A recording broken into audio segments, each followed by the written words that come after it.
Let me tell you a fact. Yeah. Wine is not forbidden in the Bible. Really?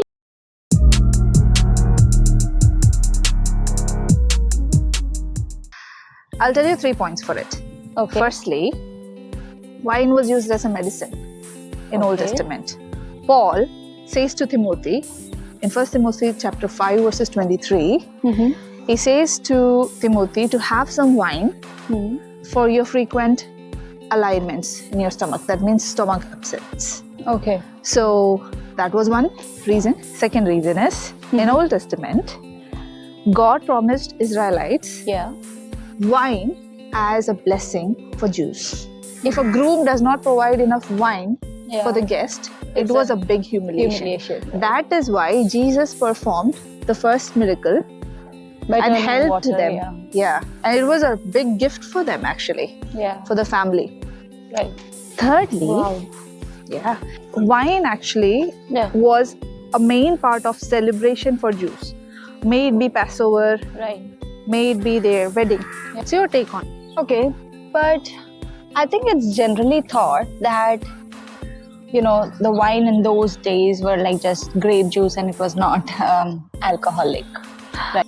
I'll give you 2 points in which I'll prove that wine is alcoholic, was alcoholic. All right. So first, in 1 Corinthians actually, Paul scolds the church and there is a part it says, some do not have food and the others are drunk. Yeah. So that points out that wine was alcoholic. Right. The second part is Jews themselves do not actually deny the fact that wine was alcoholic. In fact, they have their kosher wine which contains alcohol and they use it for almost all of their feasts. So it was from the ancient times and they do not deny the fact. So what do you have to say about it? I am convinced with what you said. However, I strongly believe that a Christian, being a disciple of God, should not take alcohol. Let me also give you 3 points to support that. First of all, alcohol is something that can affect your relationship with God. If you see in the Old Testament, there were few people who were not allowed to take alcohol. Yeah, the king, a priest, and I think a Nazarite. Exactly. Yeah. And the reason why priests were not allowed to take alcohol is because they were the only ones who were allowed in the most holy place. Yeah. That is why they had to be sober-minded to make proper judgment in order to listen to God's voice anytime. Yeah. But now today in the New Testament, we are the ones who talk directly to God. We no longer need a high priest. Yeah. That is why the Bible says, be sober-minded and watchful in prayer. Now the second point is that alcohol is a very addictive substance. Yes, the Bible doesn't forbid alcohol. However, it forbids drunkenness. Yeah. Which is a sin mentioned in the Bible. True.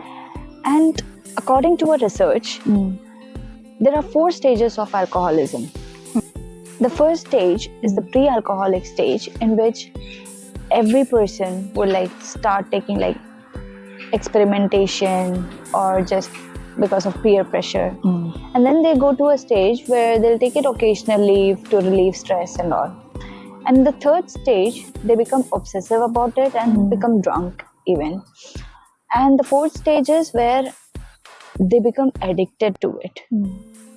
And they do not realize that they are addicted to it unless and until they try to stop it. All right. That is when they'll see signs of tremor and things like that.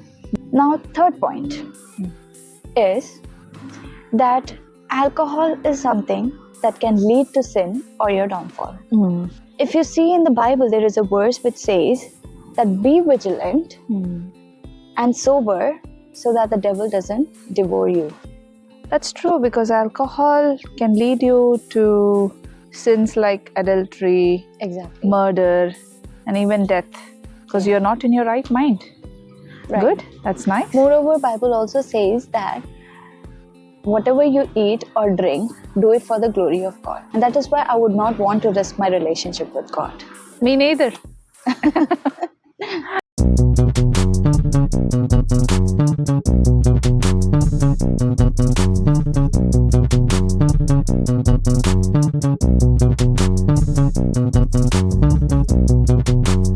apart from that, I think it is everybody's personal conviction. And also it depends on your self-control, because Bible talks about self-control and to have everything in limitations. A person who is able to control, do not judge on that person, but instruct the person.